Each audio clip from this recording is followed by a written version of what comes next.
On démarre. Ok, c'est parti, l'enregistrement a démarré. Donc je rebascule ma fenêtre sur les vecteurs. Voilà, donc comme d'habitude, réellement on l'a fait qu'une fois, mais donc tout ce qu'on va raconter sera enregistré. D'ailleurs, s'il y en a que ça gêne, n'hésitez pas à me le dire, hein, on trouvera notre solution. Et je mets ça donc dans une chaîne YouTube et j'ai mis une liste de diffusion, enfin une playlist, pardon. Apparemment j'ai plus ou moins réussi. Ceux qui sont experts en vidéo YouTube, vous m'aiderez en cas. Hein, voilà. Ok, c'est parti. Donc je vais vous parler de vecteurs. Alors d'abord, on va faire un petit sondage. Alors en fait, dans les devoirs sur Pronote, vous avez un, enfin dans les devoirs, en communication, donc je vous diffuse un message où vous avez le lien vers la vidéo. Alors sinon, je sais pas, vous tapez Renaud Olivieri dans YouTube, ça doit s'afficher. Sinon, de toute façon, vous aurez un lien direct sur la vidéo. Ok? Voilà. Puis si vous ne les trouvez pas, vous m'envoyez un petit message et je vous aiderai. Voilà. Alors, utilisateur en attente, Monsieur Enda est arrivé. Ok, ça marche. Ok. Discussion. Alors, discussion. Ok, ça marche, j'ai répondu.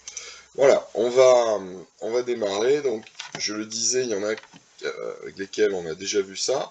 Donc, je vais envoyer un petit sondage. On va voir comment ça fonctionne.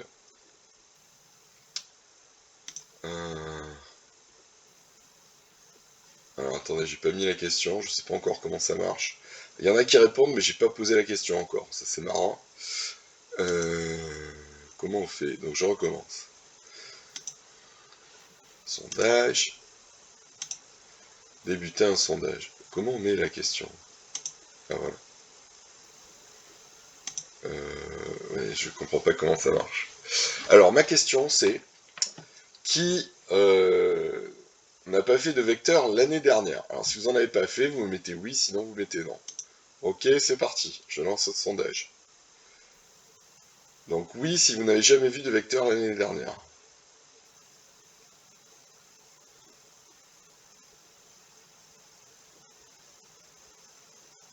Voilà, tout le monde arrive à répondre au sondage. Oui. Magnifique.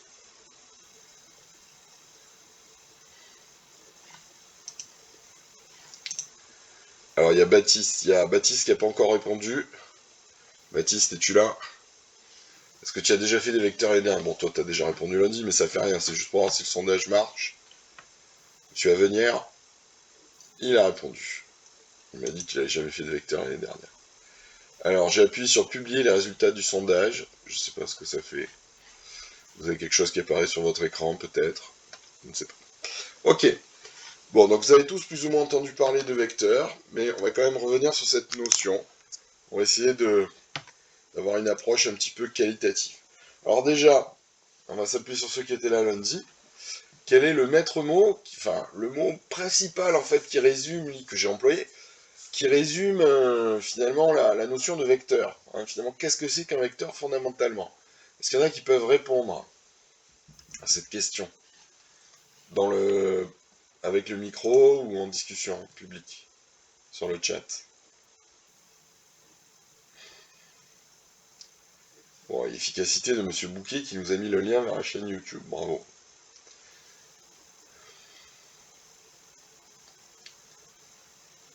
Alors, très bien, Monsieur Enda.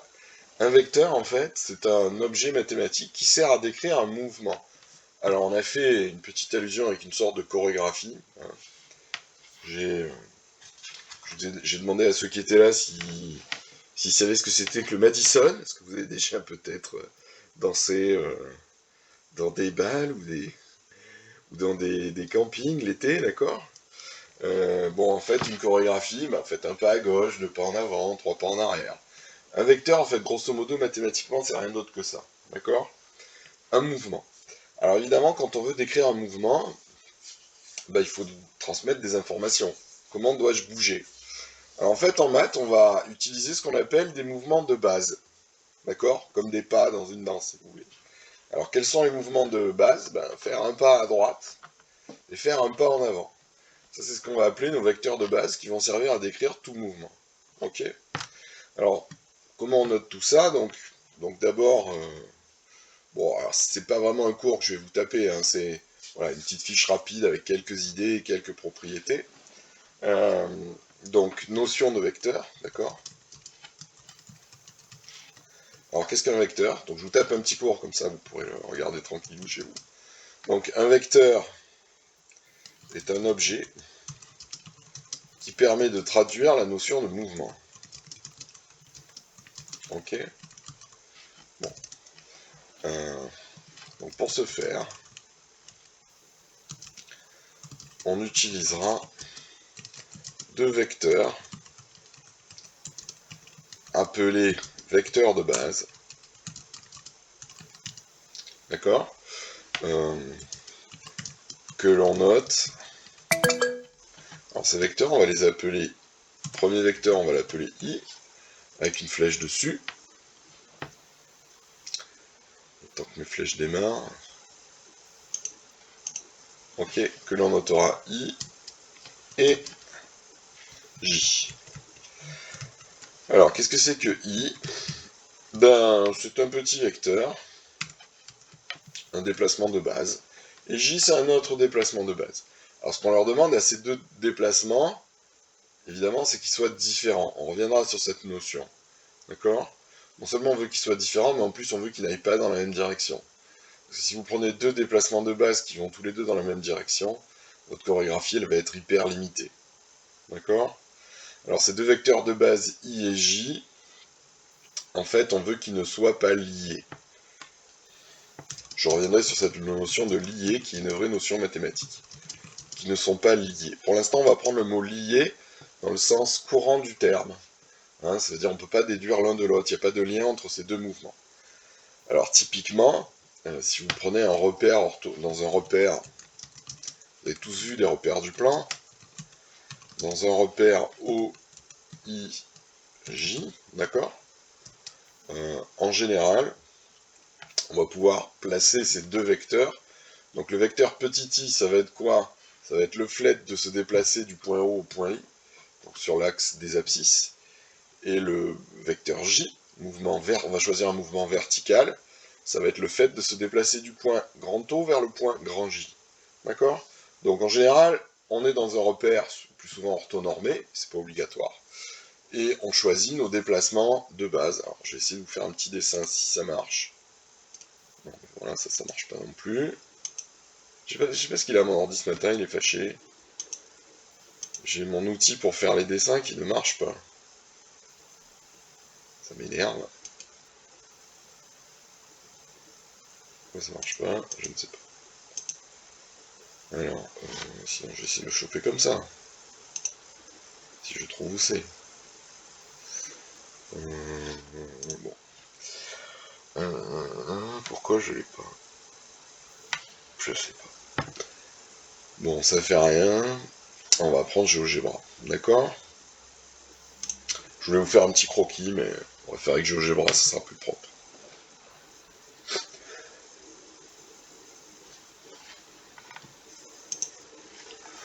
GeoGebra aussi a du mal à démarrer, décidément.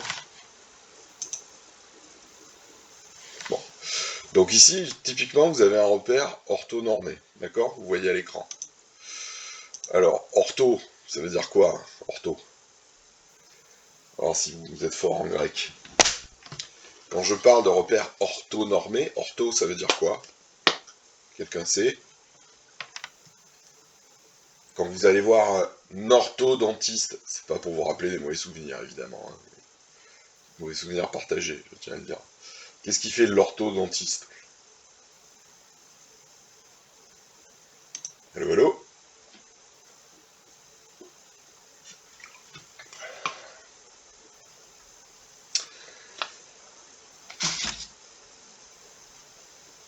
Alors, ortho en grec, en fait, ça veut dire droit, tout simplement. Donc, en mathématiques, angle droit, perpendiculaire, quoi. D'accord? Que fait un orthodontiste? Il vous remet les dents droites, si j'ose dire. Ok? Donc, ortho, en fait, ça veut dire perpendiculaire. Donc, vous êtes dans un repère, en fait, dont les deux axes sont perpendiculaires. Et normé, ça veut dire quoi? Ça veut dire, en fait, que les unités de longueur sur les deux axes sont exactement les mêmes. D'accord? Alors, sur cette fenêtre GeoGebra, on voit que ça a l'air d'être le cas. Hein, la longueur sur l'axe horizontal, l'unité a l'air d'être la même. Alors, en général, en mathématiques, qu'est-ce qu'on fait? On ne gradue pas tout l'axe, on se contente de placer deux points, qu'on appelle en général I et J. Donc le point I, on le met ici, d'accord? Alors je vais l'appeler I, d'accord?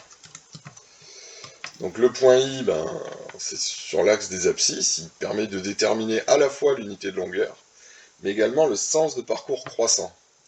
Hein, vous voyez que le sens de parcours croissant, c'est de O vers I. On le voit aussi parce qu'il y a une petite flèche au bout, là, je ne sais pas si vous la voyez. Première chose. Sur l'axe vertical, maintenant, on va faire la même chose, on va placer un point qu'on va appeler J. D'accord? Ce sont des points, j'insiste là-dessus. Ok, en faisant ça, on va placer l'origine aussi éventuellement, puisque c'est pas fait, hein, d'accord. Donc on a un point qu'on appelle O, qui est l'origine du système. Donc en maths, pour définir un repère orthonormé, en fait, il suffit de donner ces trois points, de les positionner quelque part. Alors, si OI égale OJ, on a la même unité de longueur. En quelque sorte, le repère est normé, même si on ne dit pas, c'est une expression qu'on n'emploie pas. Et si, en plus, les axes sont perpendiculaires, on dit que le repère est orthonormé. Maintenant, qu'est-ce qu'un vecteur dans ce contexte? Alors, vous vous souvenez bien de ce que j'ai raconté. Un vecteur, c'est un mouvement. Pour le décomposer, on a besoin de deux vecteurs de base pour le définir. Donc, je vais choisir, si vous voulez, des mouvements basiques. Alors, vraiment basiques au sens courant du terme, c'est-à-dire simple. Quel est le mouvement le plus simple possible qu'on pourra dessiner facilement dans ce repère? Je vous écoute. Je l'ai déjà dit, en fait, c'est juste pour que vous le répétiez. Allô, allô?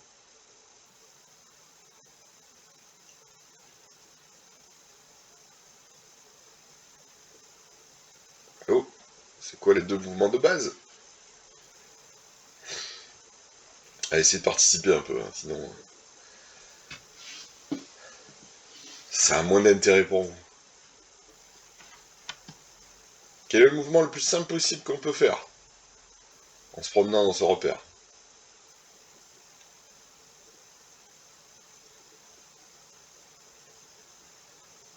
Alors je vois qu'il y en a qui sont en train d'écrire. Oui, alors, attention, quand je parle de mouvement, on se déplace toujours en ligne droite, hein, d'accord? C'est vrai que j'aurais pu le dire, c'est peut-être un peu un présupposé. On parle vraiment de mouvements les plus simples possibles. En fait, on va avoir... Premier mouvement, je vais faire un pas à droite, d'accord? Tout simplement. Mouvement basique. Alors, dans GeoGebra, j'ai un outil pour dessiner des vecteurs. Donc je fais un mouvement vers la droite, d'accord? De...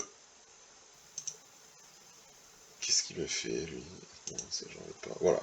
Ici, j'ai dessiné un petit vecteur, il est appelé U, vous voyez? Il y a une flèche. Donc je suis en train d'écrire un mouvement. C'est un mouvement basique. Alors nous, on a dit qu'on l'appelait petit i, ce mouvement. Alors je vais l'appeler petit i. D'accord?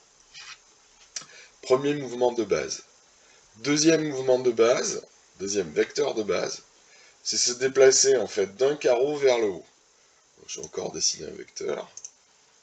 D'accord? Alors c'est un mouvement, hein. Un mouvement, c'est-à-dire que je peux le dessiner à peu près où je veux, peu importe.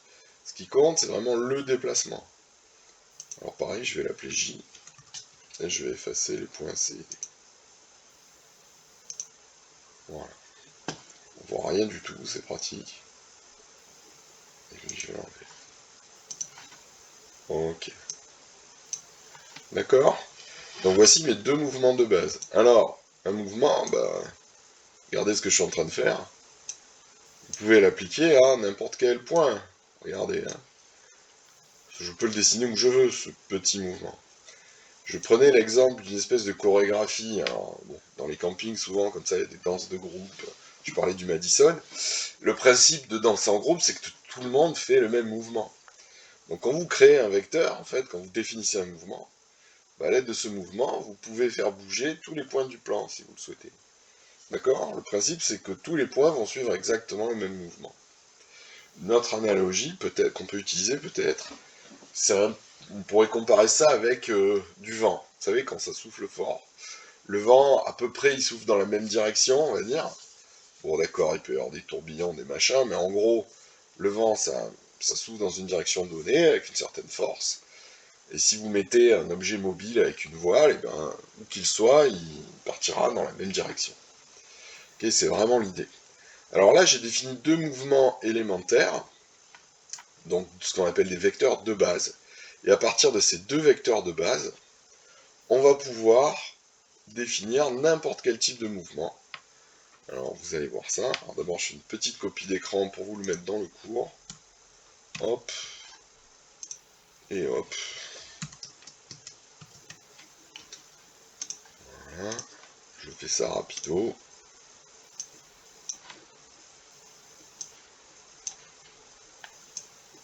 Voilà. Ok. Vous voyez, donc là, j'ai mes deux vecteurs de base I et J. Alors on met des flèches dessus. Hein. Sur GeoGebra, j'ai pas pu le faire. On met toujours des flèches lorsqu'il s'agit de vecteurs. Ok. Alors, ceci étant dit... Alors, attendez, j'ai modifié l'habillage, sinon je vais me casser les pieds. Ok. Donc, ceci étant dit, tout vecteur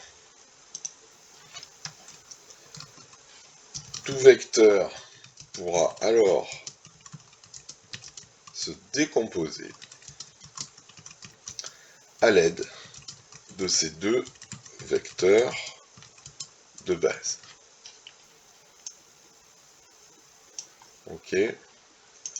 Non, l'habillage ne me plaît pas, je me suis planté, c'est ce que je voulais, c'est ça. Voilà. Mais je vais un peu le réduire. Hop. Alors, qu'est-ce que ça veut dire qu'on va décomposer un vecteur à l'aide de ces deux vecteurs de base? Ben, je vais vous dessiner un vecteur sur le repère orthonormé, et vous allez me dire comment on peut le fabriquer à partir de I et J. Alors, je vais le dessiner.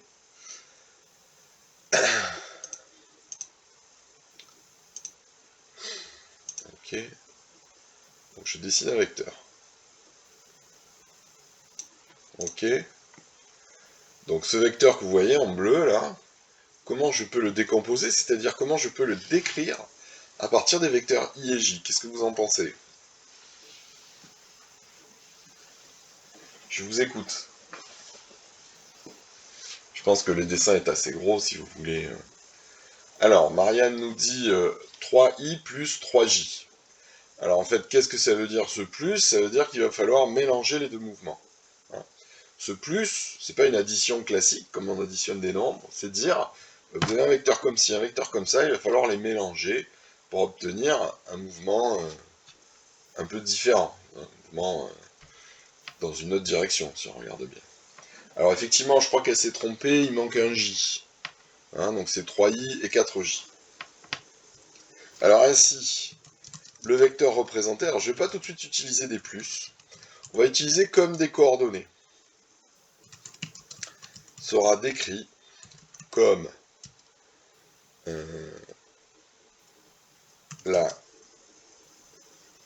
composition de deux déplacements. Alors qu'est-ce qu'on fait?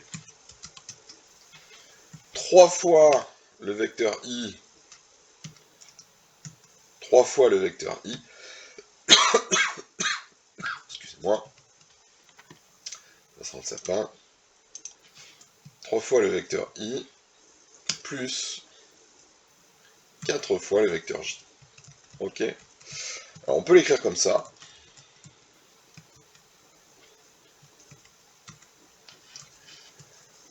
Qu'est-ce qu'il m'a fait? Excusez-moi, je suis un peu laborieux ce matin. Et on peut également l'écrire comme ça. Regardez comment je vais faire. Je vais utiliser en fait des coordonnées. Hein. Un peu comme on utilise déjà pour placer des points dans un repère, mais là ça a un sens un petit peu différent. Donc déjà je les écris verticalement. Au lieu de dire bah, c'est 3i et 4j, puis je dois mélanger les deux mouvements en fait, je vais utiliser un système de coordonnées.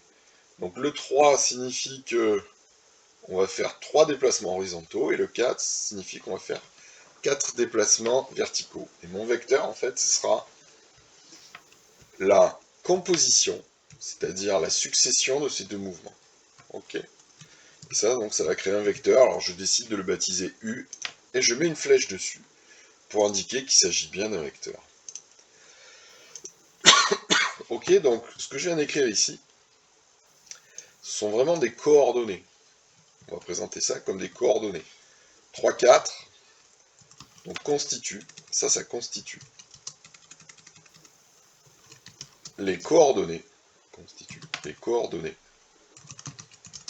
du vecteur U. D'accord? Donc retenez bien ça, quand vous donnez les coordonnées d'un vecteur, c'est pas comme des points du plan, hein. C'est pas, on lit pas sur un axe des abscisses et sur un axe des ordonnées, même s'il y a un lien quand même. Non, en fait, les coordonnées d'un vecteur, c'est comment je décompose ce vecteur à partir de deux vecteurs simples, hein, fondamentaux, qu'on appelle des vecteurs de base. Ok? Alors, une petite remarque, ici on a utilisé le symbole plus. Ben, il faudrait le définir, parce que plus, 3 plus 4, je sais ce que c'est, ça fait 7. Mais qu'est-ce que ça veut dire faire 3i plus 4j? Vous voyez, on utilise un symbole qui correspond à le fait de mélanger des vecteurs, de les enchaîner, hein, pour décomposer un mouvement. Mais pourquoi avoir utilisé le symbole plus? Pourquoi pas un autre symbole? En fait, il y a une raison. Et on va le voir dans pas longtemps. Ok?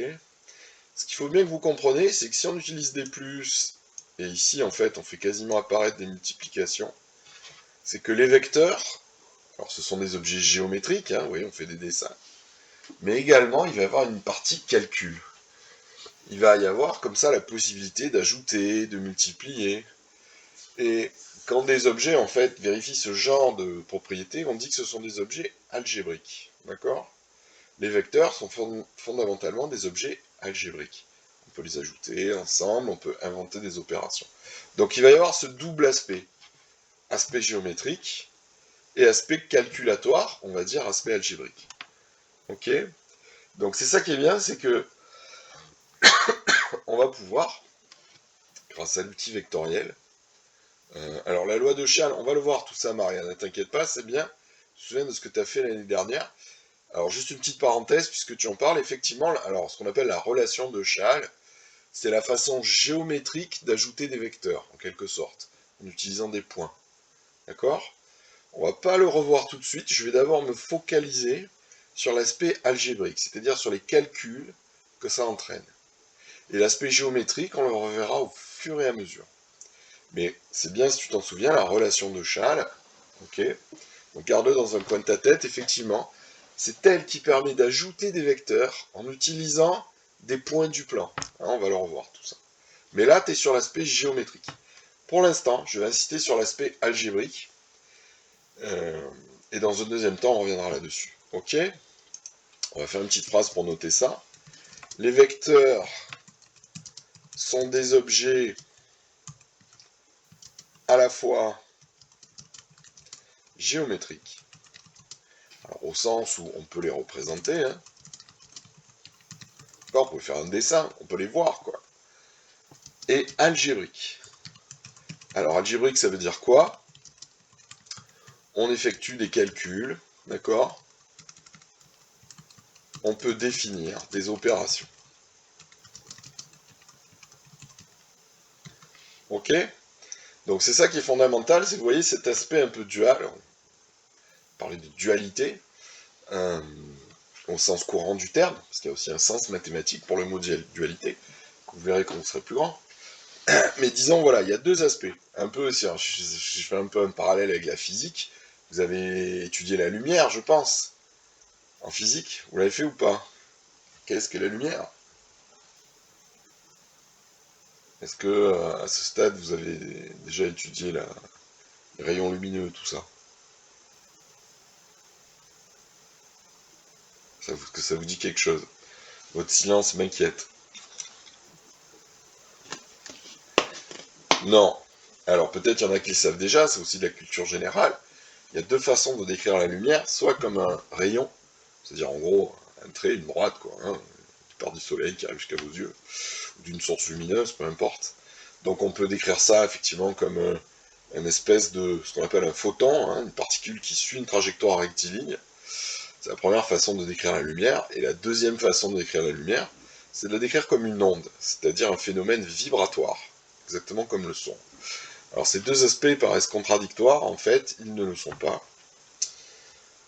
En fait, on peut voir voilà, la lumière de deux façons différentes, et vous verrez, je ne sais plus en quelle classe c'est, mais on a des preuves que la lumière est aussi une onde, d'accord, c'est-à-dire une vibration. C'est un truc qui a beaucoup perturbé ça d'ailleurs, hein, parce que les gens pensaient, jusqu'au début du XXe siècle, je crois que ben, pour vibrer, pour faire vibrer quelque chose, il faut précisément qu'il y ait quelque chose. Alors comment une vibration peut-elle se déplacer dans le vide, puisqu'apparemment la lumière, lorsqu'elle parvient du Soleil jusqu'à nous, traverse le vide intersidéral. Si la lumière est vraiment une vibration, qu'est-ce qu'elle peut bien faire vibrer dans le vide? Puisque par définition, le vide, c'est vide. Alors les gens avaient imaginé qu'en fait l'univers baignait dans une espèce de substance qu'ils ont appelée l'éther, qui n'a rien à voir avec l'éther qu'on trouve dans le commerce, et qui expliquerait comme ça que la lumière se comporte comme une onde, c'est-à-dire elle fait vibrer quelque chose. Alors en fait, l'éther n'existe pas. La lumière se déplace réellement dans le vide, et on a besoin de cette idée de photon, de grains, de particules en fait, qui parcourent un trajet rectiligne, et pourtant qui a quand même des propriétés euh, d'une onde, c'est-à-dire d'une vibration. C'est ça qui est assez étonnant. Mais vous verrez ça, alors si vous ne l'avez pas fait, il me semble que c'est le programme de première. Peut-être vous le ferez l'année prochaine. Alors. Ok. Ben, les vecteurs, c'est un peu pareil, il y a deux aspects. Soit c'est de la géométrie, on fait un petit dessin comme ça. Soit c'est du calcul. Hein. Ça paraît être deux choses absolument différentes. Et les mathématiques nous renseignent qu'en fait, non, c'est la même chose. Alors en fait, à l'origine de cette correspondance entre la géométrie, le monde de la géométrie et le monde du calcul, il y a un mathématicien français qui a fait, c'est pas qu'il a découvert, mais enfin disons qui a conceptualisé tout ça. J'en ai parlé dans le premier groupe, vous vous en souvenez du nom de ce mathématicien?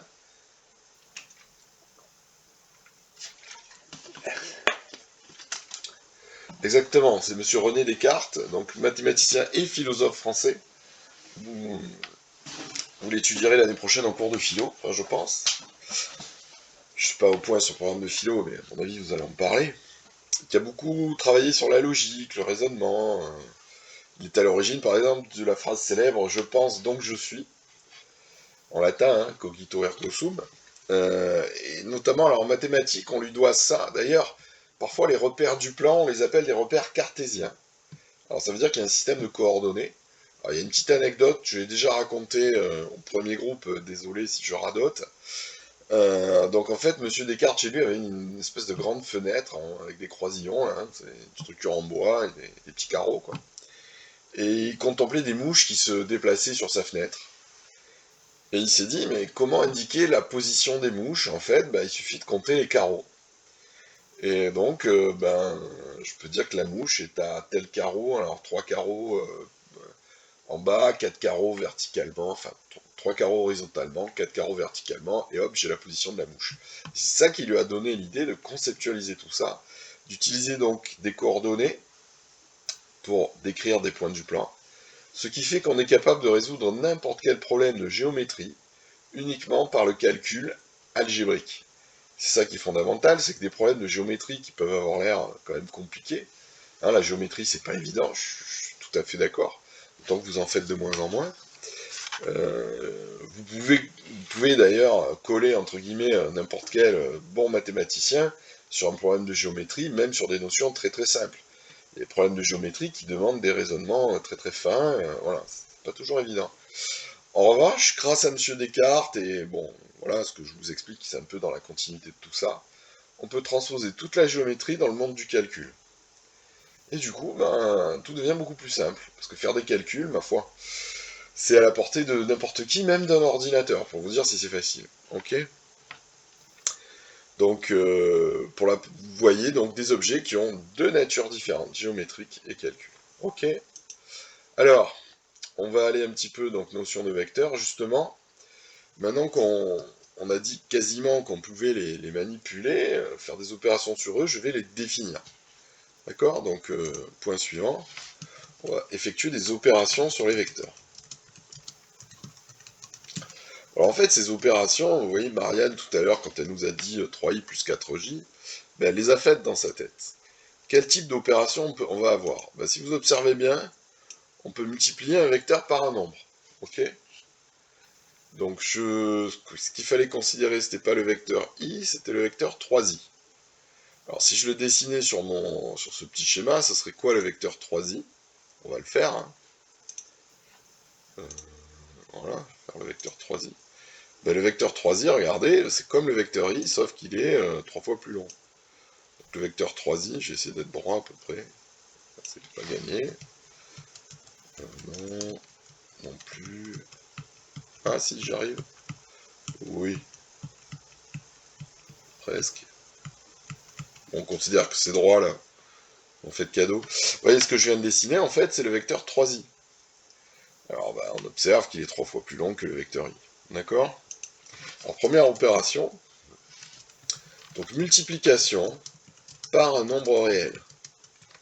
Alors, dans le langage des vecteurs, parfois on appelle ça un scalaire.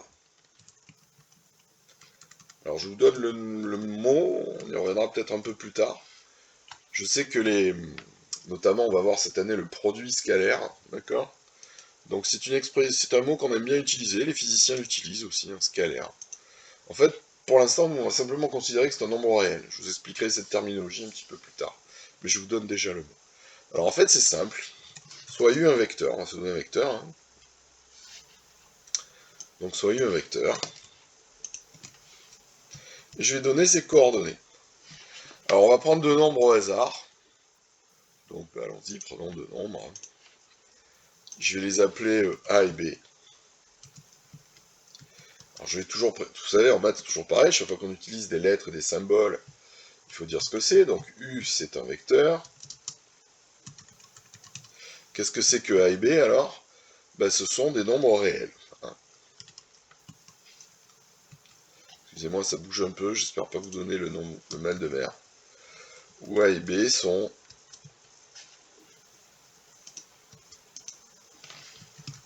des nombres réels. Ok. Et je vais maintenant prendre un autre nombre réel que je vais appeler K.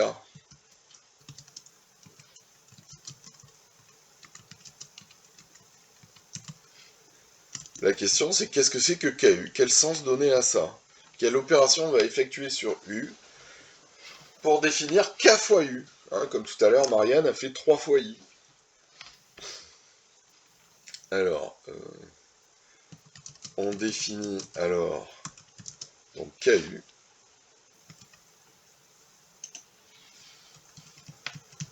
comme le vecteur. Donc ça va donner un vecteur de coordonnées. Alors, quelles sont les coordonnées de KU d'après vous? On va essayer d'imaginer le truc le plus logique possible. Quelles sont les coordonnées de KU?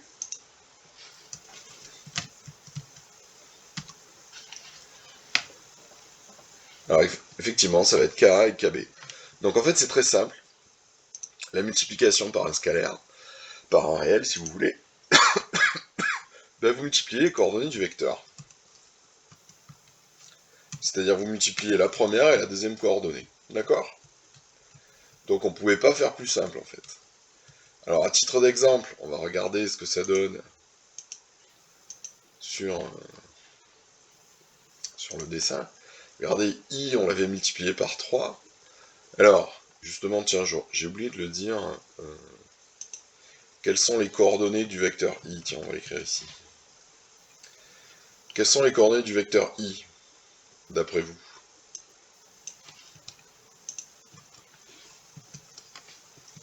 I, c'est mon vecteur de base. Quelles sont ses coordonnées?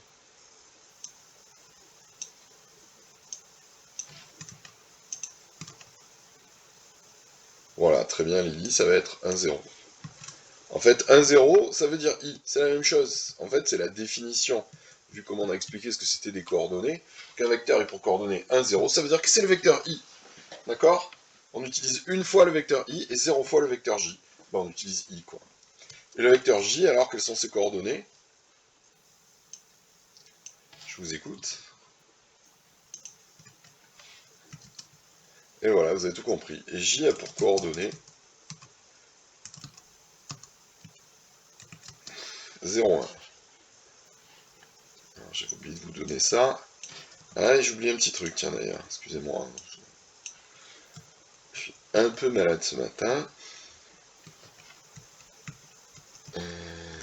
Hop. Alors, autre vecteur très important, on peut trouver ça assez bizarre d'ailleurs, c'est ce qu'on appelle le vecteur nul. Alors qu'est-ce que c'est le vecteur nul? Intuitivement et en termes de coordonnées.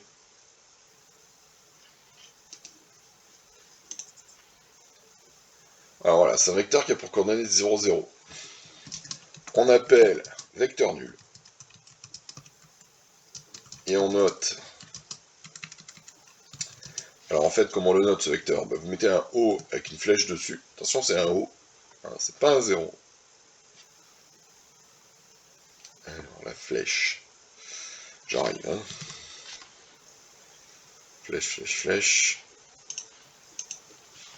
Ah bah, elle est ridicule ma flèche. Le vecteur. Pourquoi il fait des flèches toutes petites alors que le machin est plus grand? Alors je vais faire un O normal peut-être. Le vecteur de coordonnées 0, 0. Alors en fait, qu'est-ce que c'est comme genre de mouvement? Le vecteur nul. Qu'est-ce que c'est comme genre de mouvement? Le vecteur nul. Eh oui, en fait, c'est l'absence de mouvement. C'est l'immobilité. L'immobilisme. D'accord? Donc voilà ce que c'est que le vecteur nul. Alors revenons à nos moutons. Je vais le mettre sur un début de page, ce sera plus simple. Ok. Donc on a expliqué ce que c'est que multiplier un vecteur par un nombre. Alors on va faire des exemples. D'accord? Qu'est-ce que c'est que le vecteur 3i? Quelles sont ses coordonnées? C'est pas ça que je voulais faire. Ok. Ça c'est nul. Bon, c'est pas grave. Alors quelles sont les coordonnées du vecteur 3i?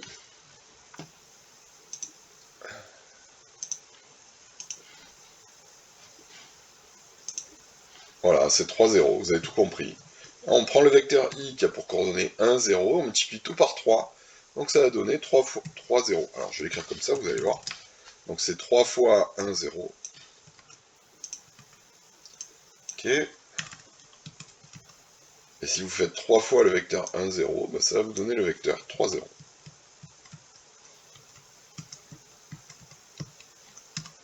Ok.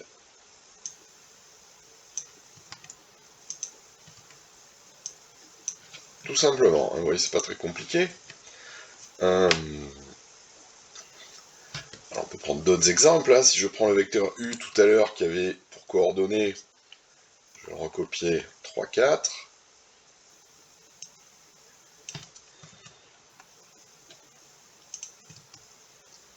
D'accord? Que va être le vecteur? Allez, on va changer on va prendre des coefficients non entiers. Alors prenons par exemple 3 demi. C'est juste pour vous être désagréable hein, que je mets des fractions. Quelles vont être les coordonnées du vecteur 3 demi de u? Je vous écoute. Donc c'est pour voir si vous savez, si vous avez tout oublié sur les fractions ou pas.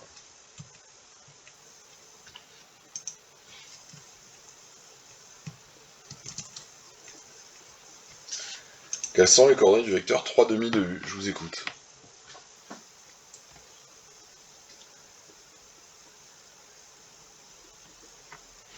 Oula, je vous écoute mais j'entends pas grand chose. Hein.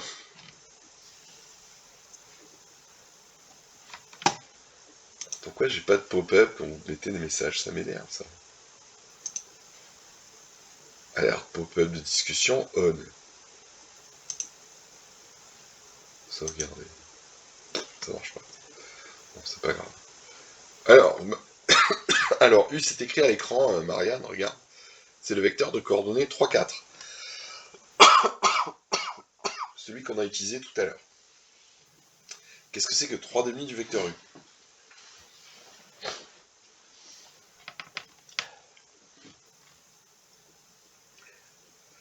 multiplier les coordonnées par 3/2, tout simplement. Faut pas avoir peur parce que c'est des fractions, hein.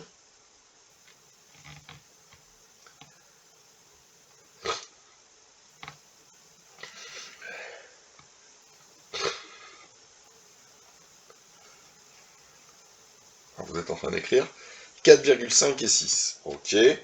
Alors, Agathe a utilisé des nombres décimaux, là, elle peut tout à fait, hein, puisque division par 2 génère des nombres décimaux. Si vous permettez, je vais rester en fractions, moi. Et puis en plus, écrire des fractions pour vous dans le chat. Bon, vous pouvez quand même, hein. Donc 3 fois 3/2, ça fait 9/2. Et, pardon, 3/2 fois 3. Et 3/2 fois 4, ça fait 6. D'accord? Donc on trouve 9/2 et 6. Alors c'est un peu petit. J'essaierai peut-être de vous améliorer la présentation. Bon, il n'y a pas beaucoup d'espace. Je vais écrire la fraction en barre oblique, ce sera plus joli. Ça vous verrez mieux. Alors en barre oblique... j'étais sûr qu'il allait faire ça. Alors c'est pas grave, il faut que j'efface le 9/2. Voilà, 9/2 et 6. Non, c'est guère mieux. Bon, c'est pas grave. Ok, faut que j'augmente l'espace, je regarderai comment on fait. Comment on fait pour modifier l'espace? Si je peux.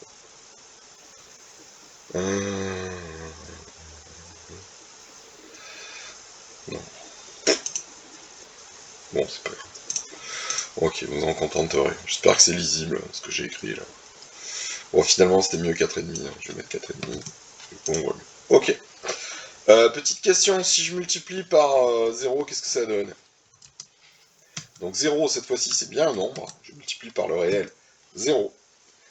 Donc qu'est-ce que ça va être? 0 fois le vecteur u. Alors non, ça fait pas 0.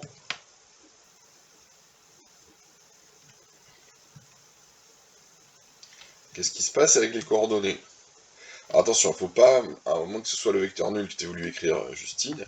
Non, alors si vous multipliez un vecteur par 0, qu'est-ce que ça va donner? Ben, toutes ces coordonnées vont se retrouver égales à 0. Et ça, c'est ce qu'on a appelé le vecteur nul. D'accord? Donc quand vous multipliez les coordonnées d'un vecteur par 0, ben forcément, vous obtenez le vecteur nul. Ok? Qu'est-ce qui se passe quand vous multipliez les coordonnées par moins 1? Donc moins 1 fois u, qu'est-ce que ça donne?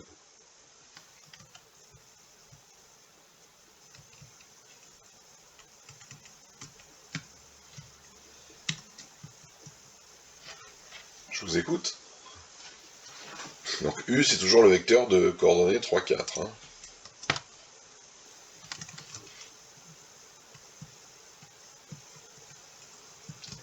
Voilà, exactement, ça donne moins 3, moins 4. Il suffit juste de changer le signe des coordonnées, c'est pas très compliqué. Alors, ce vecteur, moins 1 fois u, on le note moins u. Alors, remarque, on va l'écrire. Le vecteur, donc moins 1u, est appelé opposé du vecteur u.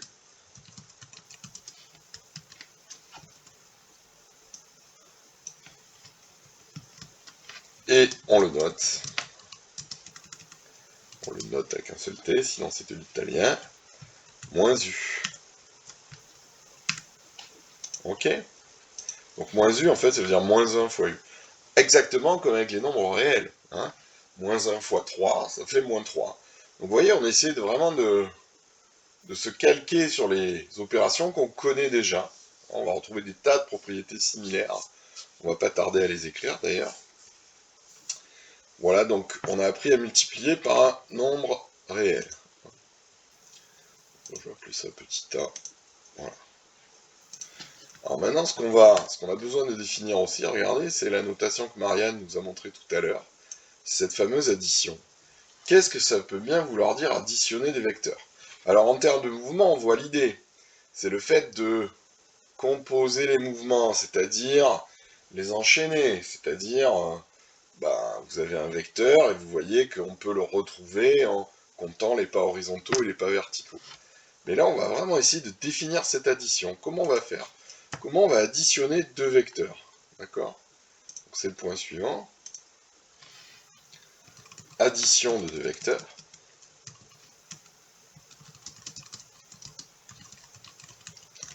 Ok. Donc, on va se donner deux vecteurs cette fois-ci.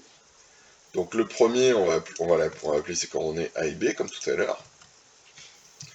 Et le deuxième vecteur, je vais l'appeler V, au lieu de U, très original. Et ses coordonnées, je vais les appeler A' et B'. Alors attention, j'utilise le symbole prime, mais il ne s'agit pas de dériver. Hein. C'est juste pour distinguer les deux lettres. Ok. On peut mettre des petits trucs comme ça. Mais ça n'a rien à voir avec la dérivée. Alors comment dire, ne vous laissez pas aller à essayer de calculer la dérivée de A. A c'est un réel de toute façon. Donc si on voit ça comme une fonction, sa dérivée, ça ferait 0. Rien à voir avec la choucroute. Ici, c'est juste des nombres réels. On va les écrire. Hein. Ou 1, A', B, B', désigne des nombres réels. Ok. Alors, qu'est-ce que ça va être U plus V? Alors, on appelle U plus V. En fait, on est en train de définir une opération. Hein. Alors, on appelle U plus V. Je vais pas m'embêter, je vais écrire ça comme ça. U plus V. Qu'est-ce que c'est que U plus V? Je vous écoute. Enfin, ou je vous lis, puisque là, vous avez perdu envie de parler, on dirait.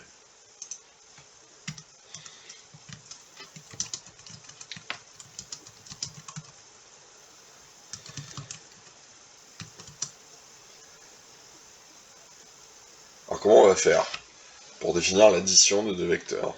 Tout simplement, hein, il ne faut pas chercher midi à 14h. Voilà, c'est compliqué, monsieur Bouquet. Vous faites des multiplications pour ajouter des vecteurs. Non, c'est beaucoup plus simple que ça. Et c'est naturel même, en fait. Hein.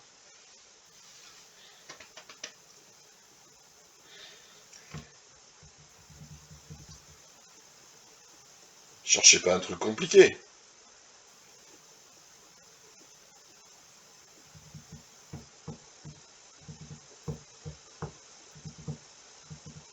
Alors. Ah, Lily est en train d'écrire aussi.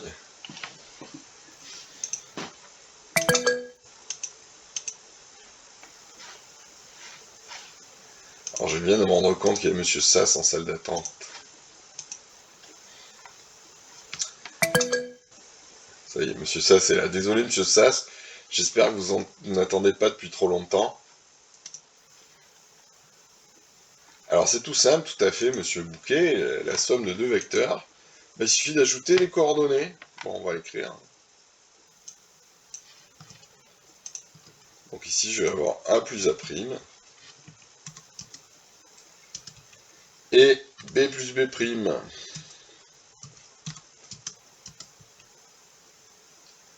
Voilà, tout simplement. Vous voyez, c'est pas très compliqué, c'est même assez intuitif. Alors, on va voir que tout ce qu'on écrit est cohérent, donc on va voir des exemples, d'accord? Alors, si on pose U égale 3i plus 4j, hein, c'est toujours le même vecteur que tout à l'heure, je vais aller le chercher là. Regardez, si maintenant j'utilise les... Oui, quelqu'un a essayé de parler. Anna. Ou alors elle a pas fait exprès, peut-être. Vas-y, je t'écoute. Non, elle a coupé son micro. Si on pose U égale 3i plus 4j, regardez, on va retrouver ce qu'on a fait, enfin, les valeurs qu'on a utilisées tout à l'heure. Le vecteur i, quelles sont ses coordonnées? Je vous écoute. Alors, on l'a déjà dit tout à l'heure, ce vecteur de base, donc un déplacement horizontal vers la droite, quelles sont ses coordonnées par définition? Si vous voulez, là, je vais passer en mode coordonnées. Hop, je vais les écrire.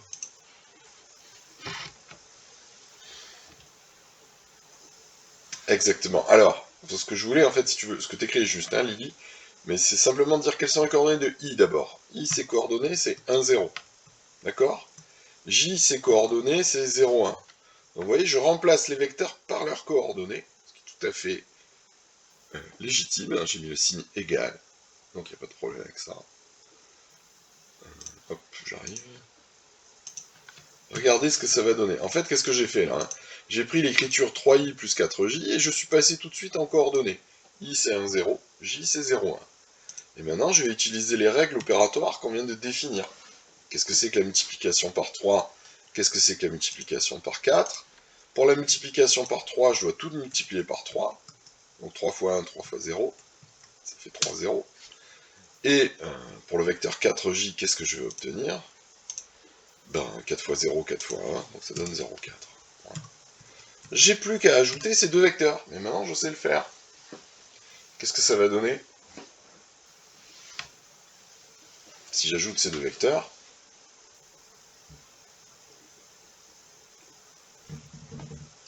exactement, monsieur Bouquet, ça donne le vecteur de coordonnées 3, 4. Donc vous voyez, ce qu'on avait défini tout à l'heure, le système de correspondance entre, je vous remontre, entre cette espèce de formule qui est une formule algébrique et un système de coordonnées, on a fait en sorte qu'il soit cohérent.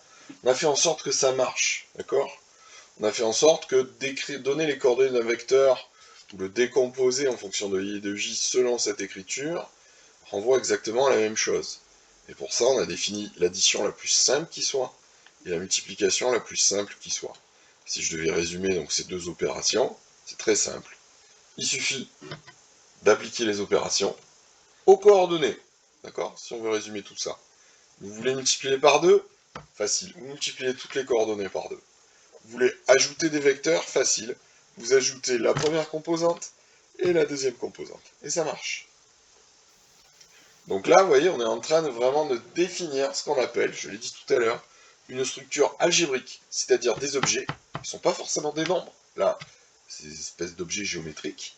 Et sur ces objets géométriques, on définit des additions, des multiplications par un nombre réel. Et chaque fois que vous faites ça, en fait, en maths, on dit que vous définissez une structure algébrique. D'accord? Alors, vous ne le ferez pas qu'avec des vecteurs, vous savez déjà le faire avec des équations. Les équations, on peut les ajouter entre elles. On peut les multiplier par des coefficients. C'est un deuxième exemple. Quand vous serez plus grand l'année prochaine, pour ceux qui font par exemple l'option maths experte, vous ferez ça avec des matrices, qui seront encore un autre type d'objet. On peut faire ça aussi avec des fonctions. On peut ajouter des fonctions. On le fait intuitivement. D'accord? On peut multiplier des fonctions par un réel, etc. Ce sont ainsi, vous définissez ce qu'on appelle des structures algébriques. Ok? Donc c'est ça qui... Vous voyez, en maths, tout se mélange un petit peu. Ce qui fait la beauté de la chose, et parfois sa difficulté, quoique. Donc voilà pour la somme et l'addition de vecteurs. Alors justement, maintenant, je vais résumer toutes les propriétés que vous connaissez déjà sur les opérations pour les nombres réels. Donc on va donner ce qu'on appelle des propriétés algébriques. Alors vous verrez, ce sont des choses connues. Qu'est-ce que vous connaissez comme propriété algébrique avec les nombres, hein, si on reste vraiment dans le domaine des nombres? Des choses comme la distributivité, etc. D'accord? On va un peu résumer tout ça. Quelles sont les propriétés, disons, qui existent avec les nombres, qu'on va pouvoir utiliser avec les vecteurs? D'accord? Si vous voulez, je vais poursuivre cette analogie. Analogie, tout le monde comprend ce que ça veut dire?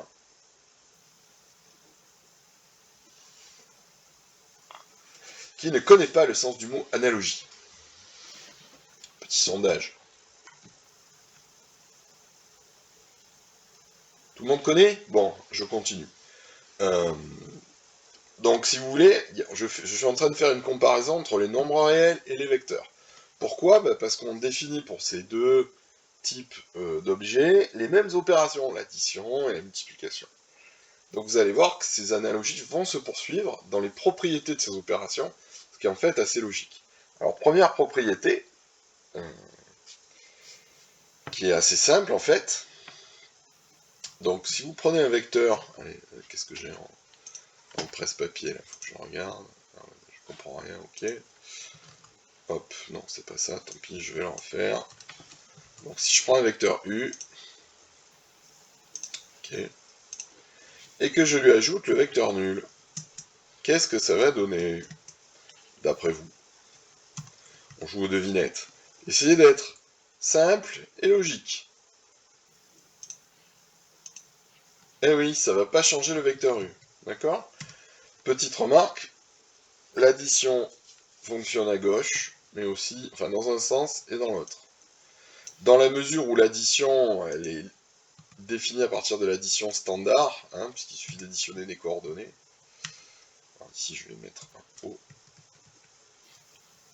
Et qu'est-ce que ça fait? Ça fait le vecteur nul. Alors en mathématiques, on donne un nom. Quand on a un nombre comme ça, qui finalement ne change rien au vecteur, quand on les opère ensemble, on appelle ça, en mathématiques, un élément neutre. D'accord? Le mot neutre est assez bien choisi, là, dans ce contexte. Ok? Donc on dit que le vecteur nul, et entraînez-vous à dire vecteur nul et pas 0. Hein. On dit que le vecteur nul, donc c'est ce vecteur-là,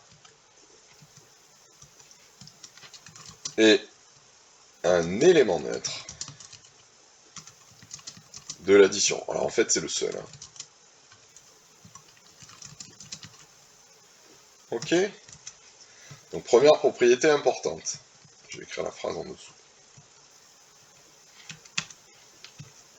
Bon. Deuxième propriété qu'on va voir.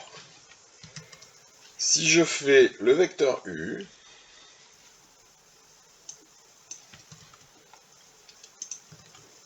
plus le vecteur moins U. Alors vous vous souvenez ce que c'est que le vecteur moins U? On a dit que c'était l'opposé du vecteur U. D'accord? Il suffisait de changer le signe des deux coordonnées. De chacune des coordonnées. Alors qu'est-ce que ça va donner? Donc si je fais le vecteur U, plus le vecteur moins U. Autrement dit, si j'ajoute un vecteur avec son opposé, qu'est-ce que ça va donner?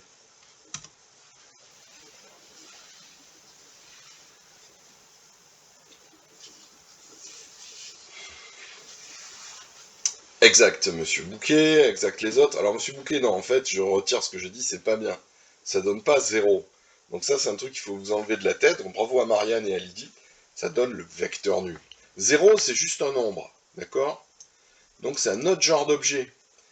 Si vous voulez, quand vous ajoutez des patates et avec des patates, ça doit faire des patates. Donc le vecteur nul, c'est un vecteur. 0, c'est pas un vecteur. Donc ne mélangez pas les deux. Alors certains vont peut-être trouver que c'est, comment dire, un peu tatillon. Mais en fait, pas du tout. Hein. Si vous dites vecteur plus vecteur égale nombre, ben, vous ajoutez des patates et vous me dites que ça fait des carottes. Ok? Bon, pour faire la soupe peut-être, mais hein, il faut bien distinguer les objets. Ok. Alors, qu'est-ce que c'est que le vecteur moins u? On l'a dit, hein, c'est l'opposé. Donc, tout vecteur admet un vecteur opposé. D'accord? Deuxième propriété qui est importante. Autre propriété qu'on va écrire. Alors celle-là, elle est fondamentale. En fait, toutes les opérations en maths vérifient cette propriété. Mais précisément, comme toutes les opérations la vérifient, elle vous paraît, comment dire, pas superflue, mais tellement évidente que vous voyez pas pourquoi on prend la peine de l'écrire. Mais je vais quand même l'écrire.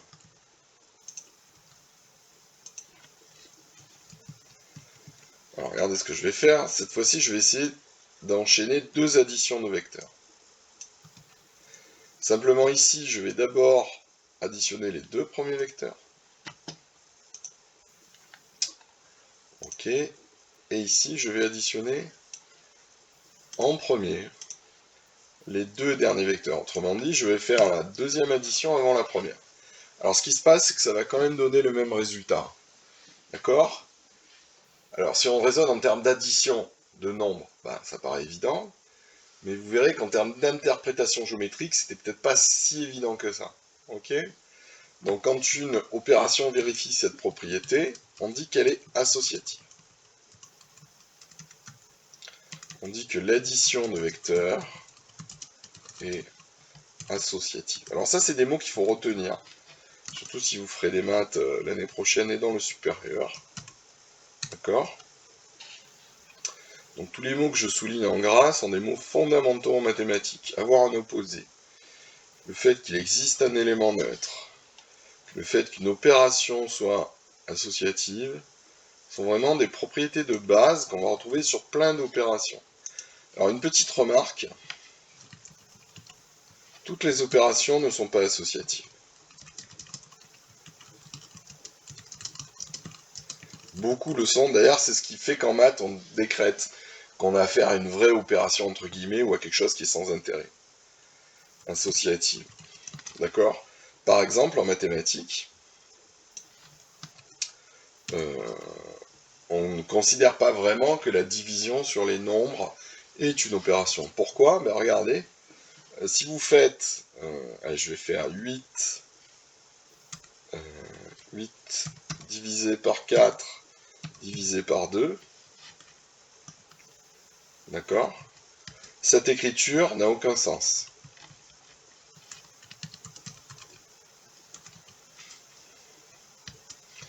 Alors pourquoi cette écriture n'a pas de sens ?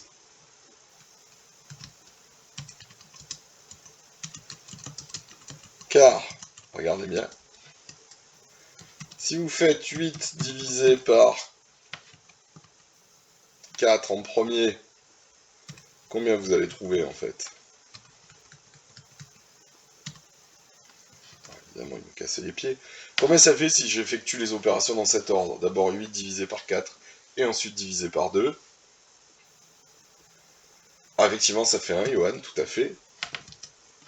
Si en revanche, je fais les opérations dans l'autre sens, donc si je fais 8 divisé par 4, divisé par 2, mais je mets des parenthèses ici, d'accord ? Qu'est-ce que ça va donner ? Cette fois-ci, faites l'opération. 4 divisé par 2, ça fait 2, et 8 divisé par 2, ouais, ça fait 4. Donc vous voyez que selon la division que vous effectuez en premier, vous n'allez pas trouver la même chose. Donc la division n'est pas associative. C'est pour ça d'ailleurs qu'en mathématiques, on ne la considère pas réellement comme une opération. Et on dit diviser, c'est multiplier par l'inverse.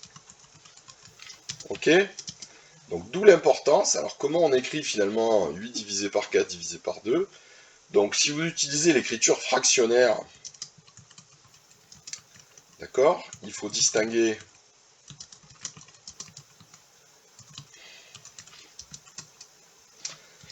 alors regardez, c'est ce que je suis en train de vous expliquer, c'est l'importance de la longueur des traits de fraction. D'accord ? Ici, alors c'est pas flagrant.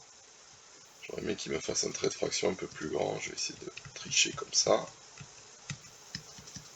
Voilà. Si vous faites cette opération-là, ben c'est pas la même chose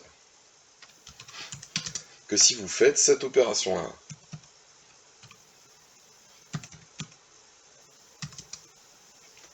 D'accord ? Pareil, je vais un peu tricher.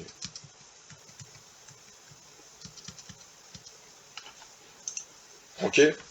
Donc quand vous avez des fractions en plusieurs étages, il faut toujours préciser quel est le trait de fraction le plus gros.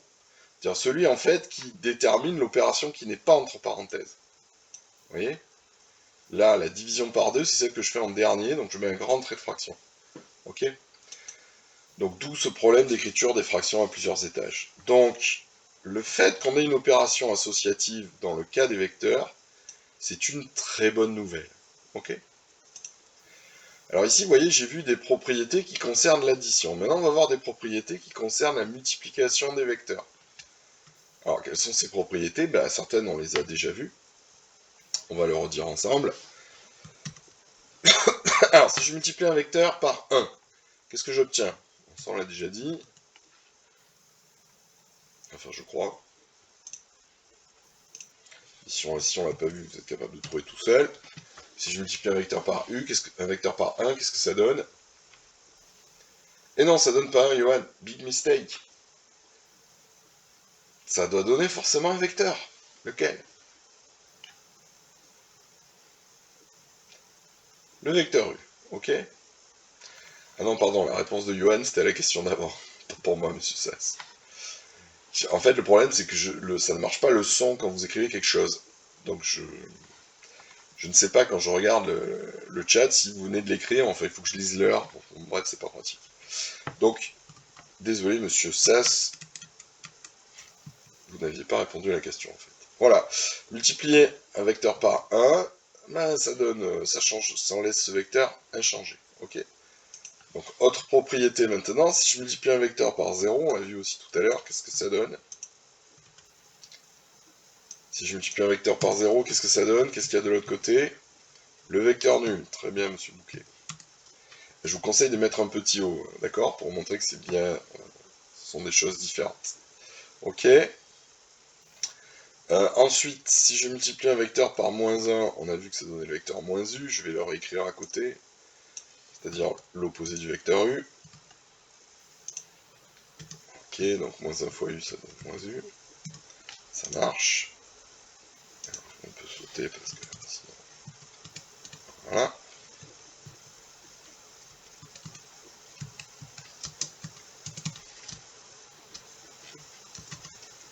Ok, donc des petites propriétés de base sur la multiplication. Ah, excusez-moi, j'ai oublié un truc sur l'addition. Ah, qu'est-ce que j'ai oublié? En fait, un truc assez simple mais fondamental. Donc si je prends le vecteur u et que j'ajoute un autre vecteur v, d'accord, qu'est-ce que ça va donner? Là, vous me direz si vous trouvez ça logique. Et bien ça va donner exactement la même chose que si je fais le vecteur v plus le vecteur u. Ok. Donc vecteur v plus vecteur u. Autrement dit, vous pouvez changer l'ordre des termes dans une addition. D'accord?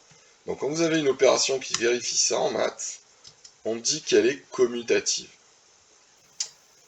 Commuter, ça veut dire en fait permuter l'ordre des termes. Attention, c'est pas la même chose que l'associativité. Alors il est certain en revanche que si une opération est commutative, elle est forcément associative. Mais vous pouvez être associatif sans être commutatif. Peut-être un peu compliqué ce que je raconte, mais c'est un truc très important. Que l'addition de vecteurs est commutative. Alors, je vous invite vraiment à retenir ces mots. Ils sont d'un emploi fréquent, notamment en algèbre. De l'algèbre en maths, vous en ferez forcément dans le supérieur. Donc ça, c'est très important. Et on y reviendra en maths expert, pour ceux qui feront maths expert l'année prochaine. Je dis on, même si c'est pas moi. Hein. Voilà. Alors pareil, toutes les opérations ne sont pas commutatives. Alors, il y a même des opérations qui sont associatives, sans être commutatives. Pour l'instant, vous n'en avez pas vu, mais ça existe, notamment la composition de fonctions. On y reviendra cette année. Vous verrez que ce n'est pas commutatif. Donc c'est en quelque sorte, si vous voulez, des opérations dissymétriques. Le terme qui est à gauche, entre guillemets, ne va pas jouer le même rôle que le terme qui est à droite. Donc si vous changez l'ordre, ça va changer le résultat. Alors, là, c'est pas le cas. Hein. L'addition est bien commutative. Voilà, j'espère que c'est pas trop indigeste, ces propriétés. Je voulais quand même vous les donner. Alors, il faut que ça infuse, vous les rentrez dans la tête. Alors là, maintenant, j'étais passé aux propriétés sur l'addition. Autre propriété, qui est une sorte d'associativité, mais avec les réels. Donc si vous faites k' fois le vecteur ku, ben, ça va donner exactement le vecteur. Tiens, devinez ce que je vais écrire de l'autre côté du égal. Donc je multiplie un vecteur par k, puis par k'. Alors ça revient à le multiplier par quoi en fait, si je fais ça en une seule opération? Alors si vous avez l'esprit algébriste. Donc je répète, je multiplie un vecteur par un certain nombre k. Bon, on a vu comment il fallait faire. Je multiplie le tout par un autre vecteur.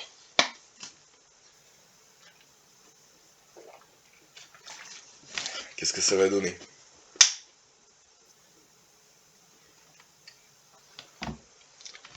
Personne. En fait, la propriété est assez évidente une fois que vous la verrez. Ben, vous pouvez multiplier directement le vecteur de départ par k' fois k. Tout simplement. Alors, autre façon de dire ça, on va le voir sur un exemple. D'accord? Autre façon de dire ça, on va plutôt faire un exemple, ce sera mieux. Alors là, j'ai donné un exemple. Vous allez voir, c'est évident en fait. Si vous faites 3 fois le vecteur 2u. Donc prenez le vecteur u, vous le multipliez par 2, puis le vecteur obtenu, vous le multipliez par 3. Bah, c'est comme si vous aviez multiplié le vecteur u par 6. D'accord? C'est un peu la même chose que si on fait encore l'analogie avec les nombres réels, quand vous écrivez 3 fois 2x égale 6x. D'accord? En fait, toutes ces propriétés qu'on est en train de voir avec des vecteurs, c'est celles que vous utilisez euh, souvent, et même, j'ai envie de dire, automatiquement, quand vous manipulez des expressions avec des variables comme x, y, ou des inconnus, peu importe. 3 fois 2x égale 6x, maintenant c'est devenu naturel. Bah, ça marche aussi avec les vecteurs. C'est ce que je suis en train d'écrire ici. D'accord? Alors enfin, autre propriété que vous écrivez souvent avec les vecteurs, avec des expressions algébriques contenant du x, c'est la distributivité. Alors on a aussi une distributivité qui fonctionne entre l'addition et la multiplication. Donc je vais vous l'écrire, vous allez voir. Donc qu'est-ce qu'on a? On a k plus k' fois le vecteur u. Ok. Alors devinez ce que je vais écrire de l'autre côté. Alors pensez en distributivité, comme si vous distribuiez un facteur devant une parenthèse. Allez, essayez de me dire ce qu'on va écrire de l'autre côté.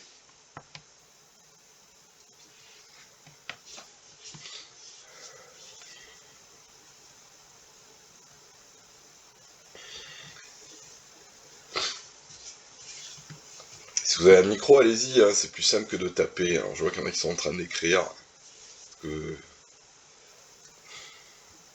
Alors exactement, vous avez deviné, c'est KU plus K'U. D'accord? Donc alors je vais écrire KU plus K'U. Ok. Pareil, c'est ce que vous faites quand vous avez des termes avec du X. Hein. On développe. Alors on peut développer comme ça, mais on peut aussi développer comme ceci. Regardez. K fois le vecteur U plus V. Qu'est-ce que ça va donner de l'autre côté?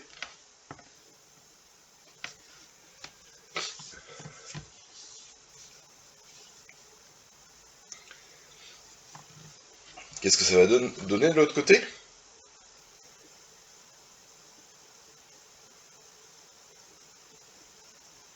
Alors Lily est en train de nous écrire quelque chose.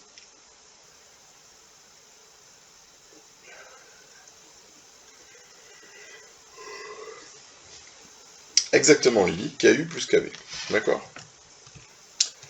On va distribuer le K au vecteur U au vecteur V.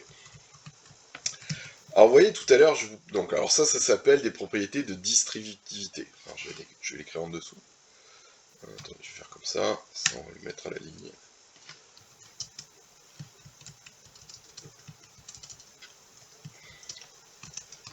Ces deux propriétés sont appelées distributivité à gauche et à droite.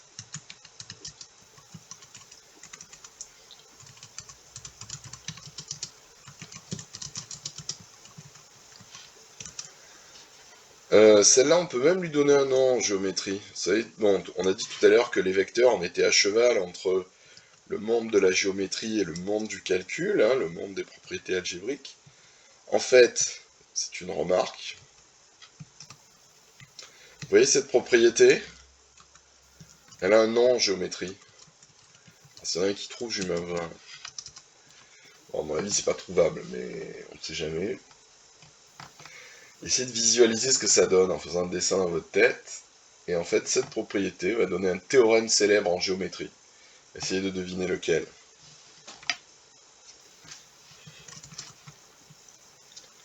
Non, c'est pas la collinéarité. Vraiment un théorème en géométrie. Collinéarité, bon, c'est lié au vecteur. Non, je parle vraiment d'un résultat purement géométrique, que vous avez fait sans jamais avoir entendu parler de vecteur. En fait, en termes de vecteur, ça se traduit par ce truc tout bête. Alors, quel théorème géométrique, en fait, pourrait revêtir cette forme avec des vecteurs? C'est ça ma question. Monsieur Sass a une idée, peut-être? Vraiment très célèbre. Ah, Chaleste, je sais pas ce que c'est. Je vous ai fait un petit mélange. Mais non, mais Chal, c'est un truc que vous avez découvert sur les vecteurs. Moi, je vous parle d'un théorème que vous connaissiez avant. Vraiment célèbre, hein. Alors, on va dire, je vous aide, il y a 2 théorèmes célèbres en géométrie. Disons très très célèbres. Il y en a d'autres célèbres, mais un peu moins. Ah, c'est quel théorème, ça? Eh oui, c'est le théorème de Thalès. Vous avez trouvé. Donc ce n'est rien d'autre que le théorème de Thalès. Vous voyez comme c'est simple le théorème de Thalès avec les vecteurs? Je vais vous faire un petit dessin quand même pour vous le justifier. Le théorème des Thalès. Théorème. Je vais arriver à l'écrire. Anna voulait dire quelque chose ou elle n'a pas fait exprès? Non, on ne sait pas. Elle a coupé son micro. Ok. Alors il faudrait que je vous fasse un petit dessin pour vous montrer que c'est le théorème de Thalès. Alors on va voir si mon truc... Non, mon truc va toujours pas marcher. Alors attendez, je vais essayer de... bougez pas. Je vais essayer de le retrouver là. Ça m'énerve ça.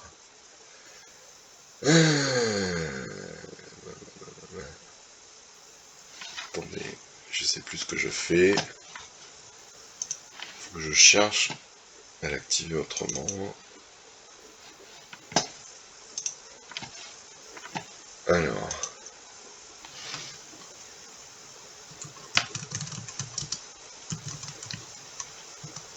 Est-ce qu'il me le trouve? Alors j'avais un outil pour faire des croquis, mais je l'ai plus. Ah si, mais je vais utiliser, je sais. Je vais utiliser celui du programme. Alors là, je sais pas ce qu'il me demande, je sais pas ce qu'il me veut, lui. Allez, au revoir Bing. Ok. Alors je vais essayer un truc qui est livré avec votre truc.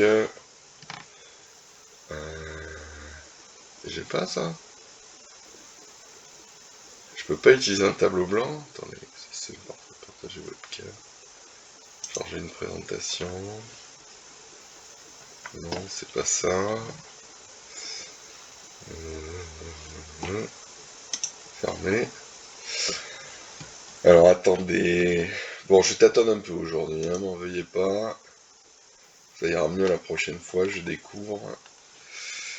Je cherche. Il n'y a pas de tableau blanc, ça m'étonne. Bon, j'ai sondage, présentation, vidéo externe. Bon, c'est pas grave si je fais ça. Non plus. Bon, bah tant pis. Tant pis, tant pis. Tant pis, tant pis. J'ai essayé ça quand même. Je l'ai trouvé, je sais plus où il est ce programme. Ah voilà, c'est là. J'y suis arrivé. Alors, je vais vous faire un petit croquis pour vous montrer qu'en fait, on a affaire au théorème de Thalès.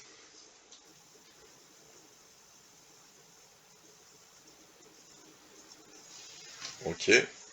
Alors ça, c'est des jolis dessins que je vous avais fait tantôt. Ok, on va créer un tableau blanc. Alors, je vais dessiner un vecteur, d'accord? On va voir un peu ce que ça donne géométriquement, toutes les opérations qu'on a écrites. Alors, je prends la règle. Bon, je vais les faire à main levée, hein. Pardonnez le dessin. Donc ici, je dessine un vecteur U. Ok, ça c'est le vecteur U. Bon, ok. Et maintenant, je vais dessiner un vecteur. Alors, comment je vais vous le faire? Je vais dessiner un vecteur V. Ok. Alors, Mademoiselle Coy, tout à l'heure, et Monsieur Sass, d'ailleurs, nous ont parlé de la relation de Chasles. Alors, qu'est-ce que c'est que la relation de Chasles? C'est une manière géométrique de déterminer la somme de 2 vecteurs. Là, on est toujours sur cet aspect dual. Un coup, on fait des calculs, un coup, on fait de la géométrie. Alors, sur le dessin que vous voyez, comment visualiser le vecteur U plus V? En fait, le vecteur U plus V, c'est très simple. Il est ici.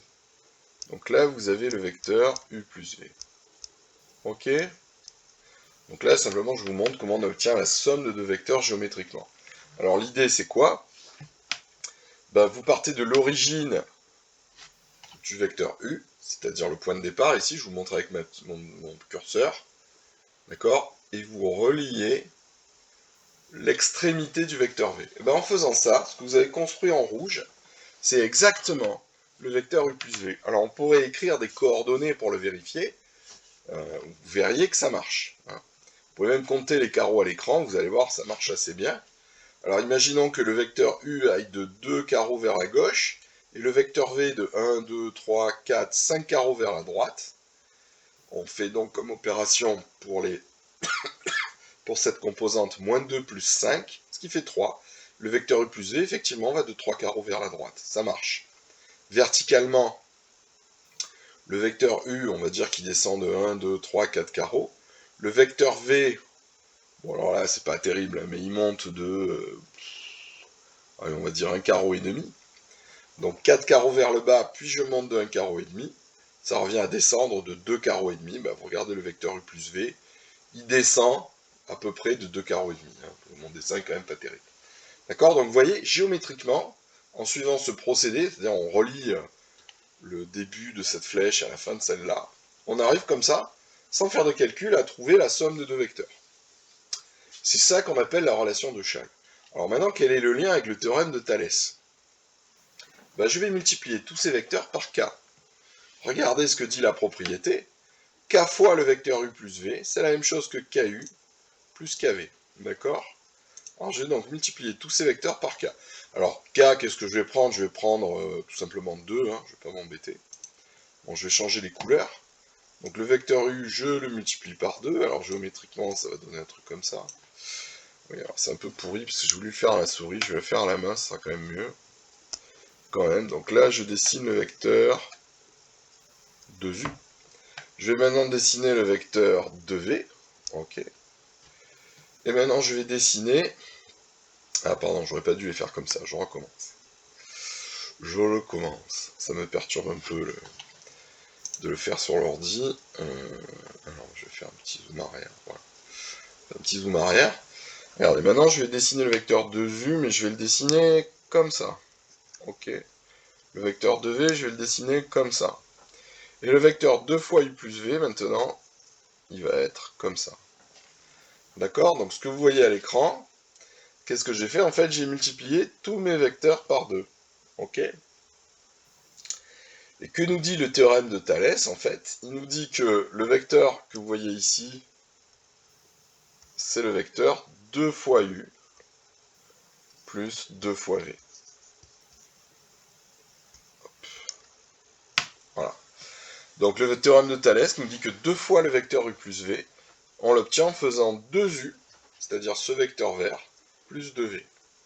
D'accord? C'est ça que dit le théorème de Thalès, en fait. C'est que si vous multipliez vos dimensions par 2, si vos triangles sont proportionnels avec un coefficient de proportionnalité égal à 2, eh bien ça se traduit sur tous les côtés, sur les trois côtés. Donc si U devient 2U, si V devient 2V, vous savez que le vecteur U plus V va devenir 2 fois le vecteur U plus V, et c'est la même chose que 2U plus 2V. Ça, c'est exactement le théorème de Thalès, tout simplement. Donc ce théorème qui est compliqué à énoncer, hein, soit de droite, des points alignés dans un certain ordre. Vous avez dû faire ça au collège, non? Et bien là, avec des vecteurs, ça devient très simple. Ok? Donc voilà un petit dessin, je vais vous faire une copie d'écran. Alt, imprime écran, hop, je vous la colle, et comme ça c'est... Ok. Alors on a terminé notre passage en revue, si j'ose dire, des propriétés. Donc toutes ces propriétés que nous venons de lister, en fait, c'est ce qu'on appelle des propriétés algébriques. Elles sont vérifiées par les nombres et par les vecteurs. D'accord?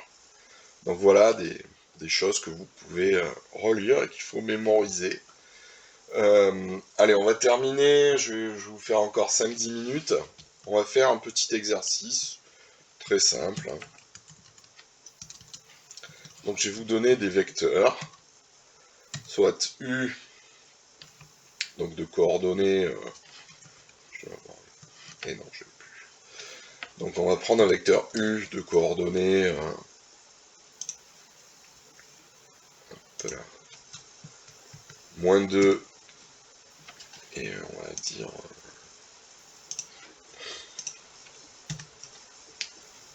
excusez-moi.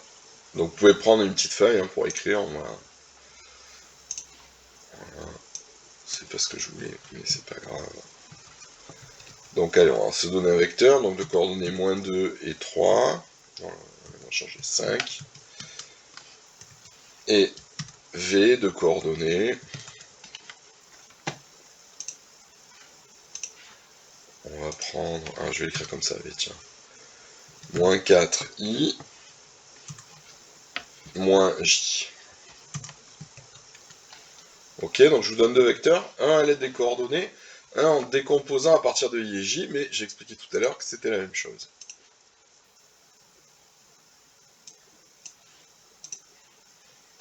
Ok. Alors, je veux vous me déterminer les coordonnées de... Allez, tout le monde va le faire. Hein. Alors, je vais vous donner plusieurs vecteurs. D'accord, alors ici, W égale moins 4U. Je vais vous donner plusieurs vecteurs. R égale, je mettrai les flèches après, 5U moins 2V. Ok. Bon, on va juste faire ces deux-là. Hein. On va terminer avec ça. Allez, c'est à vous. Donc juste les flèches et c'est bon.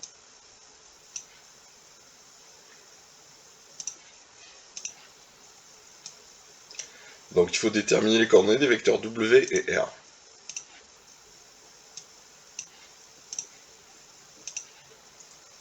C'est parti. Vous pouvez commencer. Donc il faut utiliser les formules qu'on vient de voir pour l'addition et la multiplication. Est-ce que vous les avez en tête ou est-ce que vous voulez que je les remontre? Comment on additionne et on soustrait deux vecteurs? Vous me dites, hein.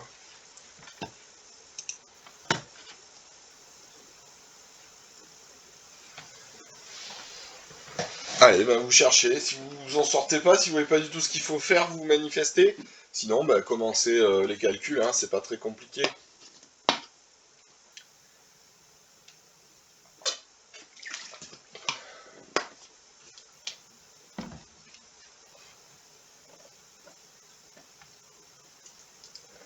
Tout le monde voit ce qu'il faut faire alors. Vous êtes trop fort. Hein. Très bien.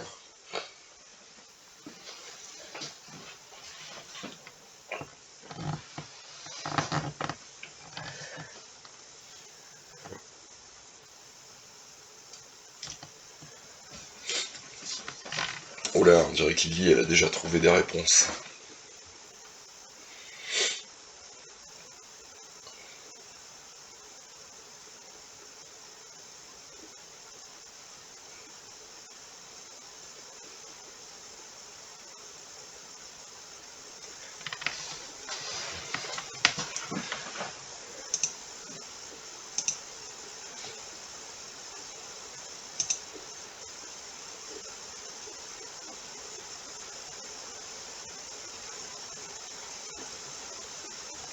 Alors, qu'est-ce que ça donne?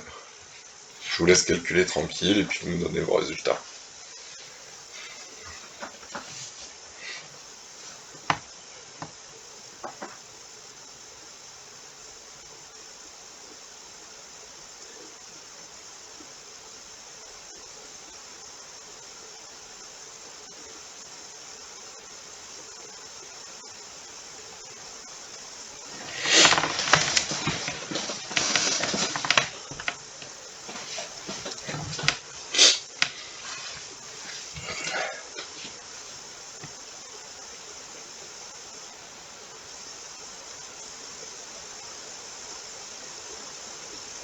Ah, j'ai pas vu que Victoire avait mis Pythagore tout à l'heure. C'était bien tenté aussi, mais je l'ai pas lu.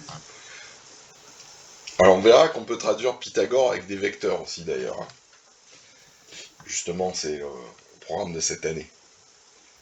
Et ça s'écrit très simplement avec des vecteurs.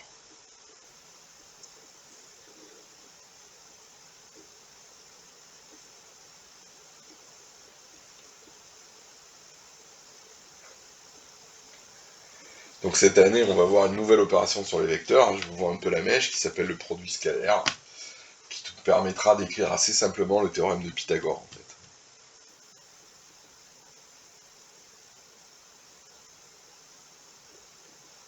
Alors en fait, pour résumer, le théorème de Thalès, c'est tout simplement la distributivité pour les vecteurs, et le théorème de Pythagore, vous allez voir, c'est tout bête, c'est juste une identité remarquable, type A plus B au carré, quoi. C'est ça qui est génial, c'est que les propriétés que vous utilisez depuis que vous êtes tout petit, ou presque, ben, à l'aide des vecteurs, vous montrent que les théorèmes de géométrie se ramènent à des propriétés algébriques toutes simples.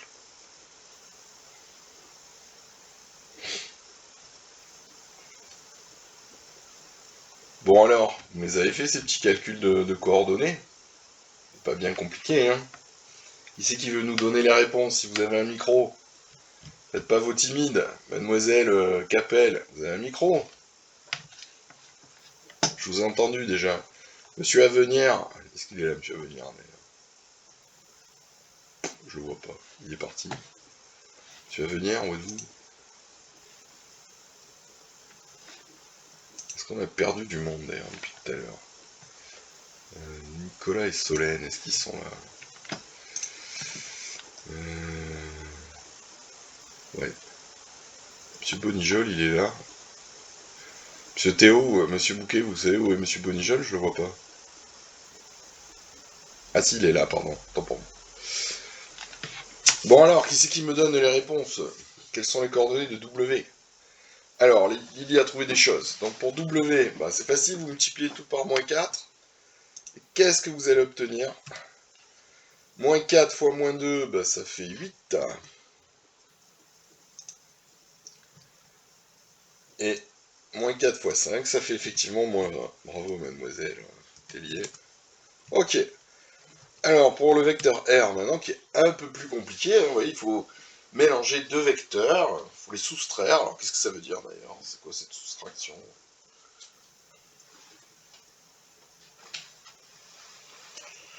Comment on va traduire tout ça?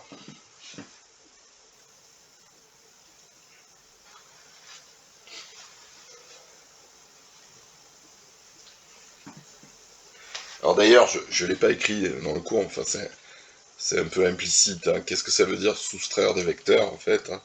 C'est comme avec les nombres, soustraire un nombre, c'est ajouter son opposé. En fait, soustraire le vecteur 2v, soit on dit c'est ajouter moins le vecteur 2v, on peut dire aussi, on peut également l'écrire sous cette forme, donc c'est, qu'est-ce que je voulais écrire déjà?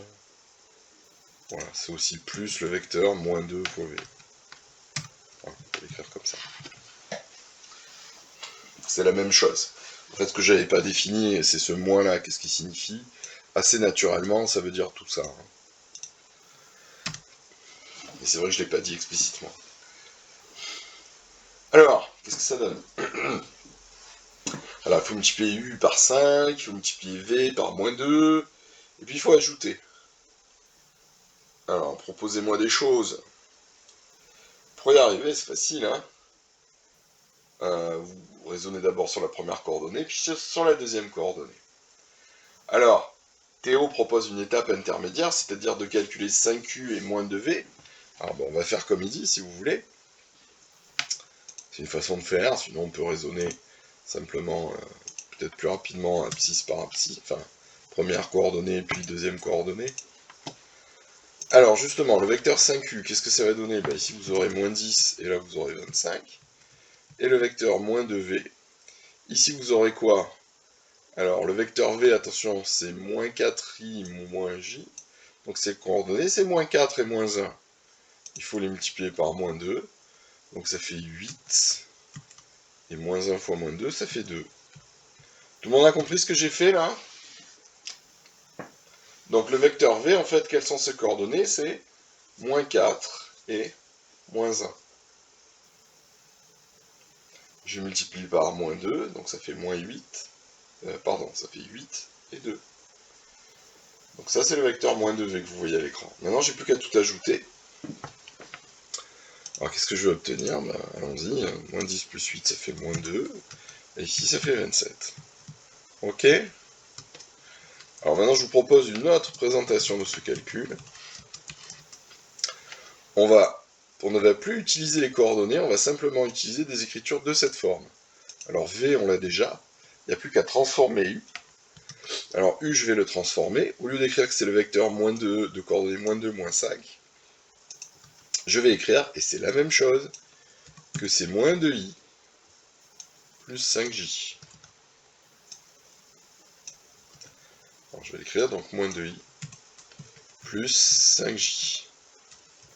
Ok. D'accord. Si vous voulez, je passe en écriture en ligne, si vous voulez. J'utilise plus les coordonnées. Et je vais les faire pour U et pour V. Donc qu'est-ce que je vais pouvoir écrire? Je vais pouvoir écrire que le vecteur R, qui est égal à 5u moins 2v, regardez ce que je vais faire, ça va pouvoir s'écrire 5 fois, et je mets des parenthèses, moins 2u, moins 2i plus 5j. Vous voyez, je remplace le vecteur u par ce que je viens d'écrire. Moins 2 fois le vecteur v, et qu'est-ce que c'est le vecteur v? C'est moins 4i moins j.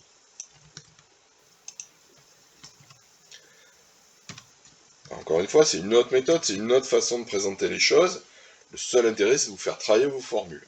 Alors maintenant, qu'est-ce qu'on va faire une fois qu'on a écrit ce truc qui a l'air plus compliqué? On va développer et on va réduire, comme on ferait avec des équations ou des expressions qui comportent du x, du y, que sais-je. Ok? On va d'abord distribuer le 5. Alors je vais obtenir moins 10i, je mettrai les flèches après, plus 25j. Et de l'autre côté, je vais obtenir plus 8i, plus 2j. D'accord? Et bon, maintenant je vais mettre mes flèches. Bon, c'est bon, on va charger. L'ordi qui fatigue.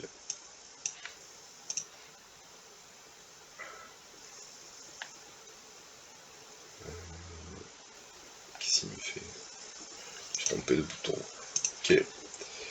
Donc voilà, j'ai mis mes flèches. Je vais pouvoir faire mes copier-coller. Est-ce que vous avez compris ce que j'ai fait jusqu'à présent? Mince. Alors, c'est bon? Ouais. En fait, ça peut vous paraître un peu lourdingue, mais cette façon de présenter les choses, elle est importante aussi. Hein, tout est pareil, c'est pour vous faire manipuler alors, les formules de distributivité, ok? Et aussi voir que les coordonnées, en fait, c'est un autre qu'une façon d'éviter de s'écrire tout ça. Parce qu'évidemment, si on met juste des parenthèses, un nombre en haut, un nombre en bas, ça va plus vite. Mais fondamentalement, c'est ça qu'on est en train de faire. Alors, il n'y a plus qu'à compter ces moutons, si j'ose dire. Combien vous avez de i? Un peu de la même façon que vous regrouperiez des x et des y, pour compter combien il y en a dans une expression. Ici, on va regrouper les vecteurs i et les vecteurs j. Alors, combien j'ai de vecteurs i? J'en ai moins 10 d'un côté et 8 un peu au milieu, là. Donc ça en fait combien de vecteurs i?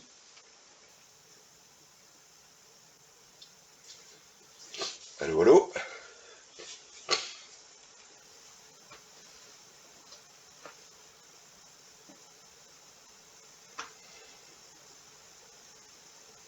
C'est un peu amorphe ce matin. Hein.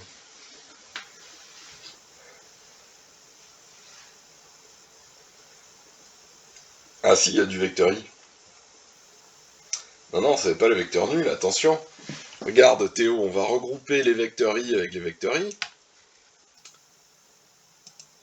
D'accord? Hop, hop. Ok, en utilisant une factorisation. Non, t'es pas aveugle, c'est pas peut-être pas évident à lire, et puis voilà, c'est la première fois qu'on le fait aussi. Et ensuite je vais regrouper. Je vais y arriver, moi aussi j'arrive pas à cliquer ce matin. Je sais pas si c'est moi ou mon ordi, mais. Voilà, t'as compris Théo. Ça fait donc 25. Il va falloir regrouper le 25J et le 2J. D'accord? C'est ce que je vous disais en fait, quand vous faisiez du calcul jusqu'à présent, si vous aviez 2x, 3x, bah, vous les ajoutiez ensemble, ça faisait 5x. Et si par ailleurs il y avait 4y et 7y, bon, on les regroupe ensemble, ça fait 11y. Vous voyez, x et y, c'était des choses différentes. Ben là c'est pareil, i et j sont des objets différents. Et cette expression algébrique, en fait, pour la simplifier, on va regrouper tout ce qui concerne le vecteur i d'abord, puis tout ce qui concerne le vecteur j ensuite.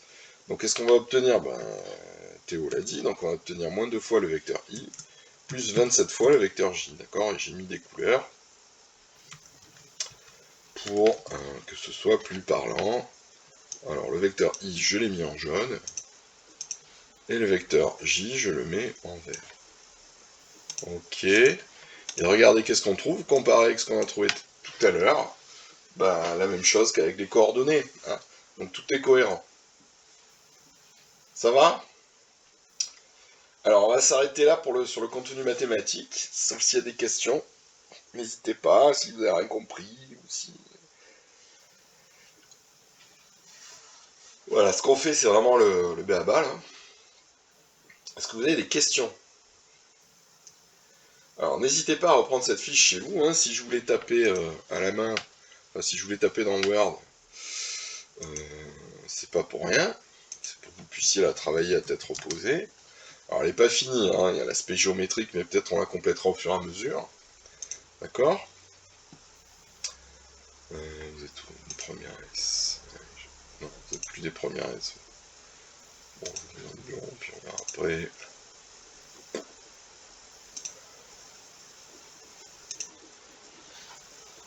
Excusez-moi. Voilà. Ok, donc pas de questions? Alors, ce qu'il faut qu'on détermine maintenant, c'est comment on va se voir la semaine prochaine. Je sais, bon, je pense pas que vous en avez déjà parlé avec mes collègues. Donc, je vous propose de faire jeudi de 9 à 11, comme ça on sera pas embêté. Tout le monde, hein, là ça concerne vraiment toute la classe. Et comme il y a lundi qui est férié qui saute, et j'aimerais bien qu'on avance un peu, je vous suggère un autre moment dans la journée, dans la semaine. Alors pour que ce soit pas mal, on peut peut-être faire mardi. Est-ce que ça vous convient le mardi? Ou est-ce que vous avez des choses prévues? A priori, moi le mardi, j'aurai une visio de 9 à 11 avec des élèves de terminale. Je peux vous prendre 1 heure le mardi après-midi par exemple. Alors mademoiselle Coy, qu'est-ce que vous avez le mardi après-midi? Parce que je vous signale que monsieur Argou fera pas cours au lycée la semaine prochaine. Donc je sais pas si il risque de vous faire une visio, mais voilà. Allez, prenez des micros pour parler, parce que c'est plus simple que vous tapiez le texte à chaque fois, là. Faites pas vos timides. Ouais, il risque de continuer visio, ok. Donc c'était à 3 heures les visios avec monsieur Argou, ou à 2 heures, je sais plus. De 1 à 2, bon bah c'est bon. Je vous mets une visio à 14 heures, ça vous va? Ah attendez, j'ai peut-être autre chose. Je vous la mets à 15 heures la visio, est-ce que c'est bon pour vous? Ceux qui sont là, hein, les autres, les inquiètes là. Voilà. Monsieur Bouquet, oui, c'est bon. Enfin, si c'est vous qui parlez, je... Non, je testais juste mon micro. Non, c'est bon. Ok, bah ton micro marche, je te rassure. Allez, on dit mardi 15 heures. Je vous le remettrai dans Pronote, hein, mais c'était pour convenir avec vous du meilleur créneau. Donc mardi 15 heures, une visio d'1 heure, et jeudi prochain, même heure, 9 heures, on fait une visio de 2 heures. Ça vous va? Adjugé qui ne dit mon consent, ok, super. Donc j'enregistre cette vidéo, vous la retrouvez sur YouTube, et le contenu du cours aussi. Ok, donc je mettrai ça dans Pronote, dans le contenu de la séance. Ok, donc n'oubliez pas d'aller regarder les contenus des séances. Ok, ce sera pas un devoir, ce sera pas dans la rubrique devoir. Mais vous aurez, ou alors, bon, de toute façon je mettrai le lien YouTube. Je doublerai, je vous mettrai aussi ça dans l'onglet communication, comme ça, je suis sûr que vous le verrez. Voilà, donc la prochaine fois, la semaine prochaine, on se connecte directement avec ce nouveau site. Hein. On repasse plus par l'autre. Ok pour tout le monde. Bah, si vous n'avez pas plus de questions que ça, je vous remercie. Je vous ai quand même trouvé un peu amorphe, donc utilisez vos micros la semaine prochaine. D'ailleurs, peut-être que je n'autoriserai les connexions que si vous avez un micro ou un truc comme ça. Si je vais vous forcer à parler. Enfin bref, on verra. Ok, est-ce qu'il y a des remarques, des questions, des interrogations sur la suite, le déroulement de tout ça? N'hésitez pas. On prend encore 2-3 minutes s'il faut.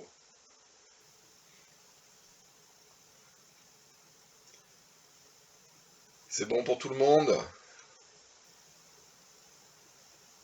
Bon, ok. Bah écoutez, je vous remercie.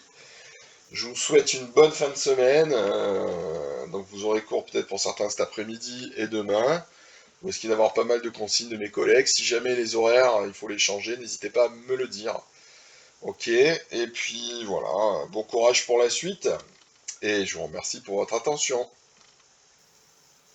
Le roi allemand, je sais pas si je vais vous le faire en visio tout à l'heure. C'était pas prévu, monsieur Bouquet. C'était pas prévu. Alors, parce que je t'explique, normalement, euh, l'histoire des visios, si vous êtes présent au bahut, normalement, j'ai pas le droit. Là, j'ai pu le faire parce que vous aviez pas cours ce matin. Je sais pas si c'est clair. Normalement, je dois réserver les visios pour ceux qui sont à la maison. D'accord, Théo? Donc, pour la visio de ce matin, j'ai demandé l'autorisation au proviseur. Parce que vous étiez tous chez vous. Puisque j'étais pas là, en fait. Donc, il m'a dit OK. Mais pour cet après-midi, c'est compliqué parce qu'il faudrait vous trouver une salle, etc., etc. Donc, c'est pas prévu. Mais la semaine prochaine, vous aurez une visio d'allemand. Et puis, prends ton micro quand tu me parles. Franchement. Non, on se voit pas au lycée, j'y suis pas cet après-midi. Ok? Donc, vous avez pas euro allemand aujourd'hui, en fait. En fait, je suis pas là aujourd'hui. Mais il y aura euro allemand pour tout le monde la semaine prochaine. C'est clair?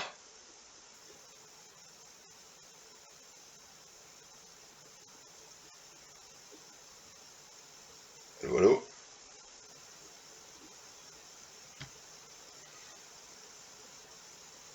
Voilà, c'est ça, juste peu de journée. Bonjour, merci tous, au revoir.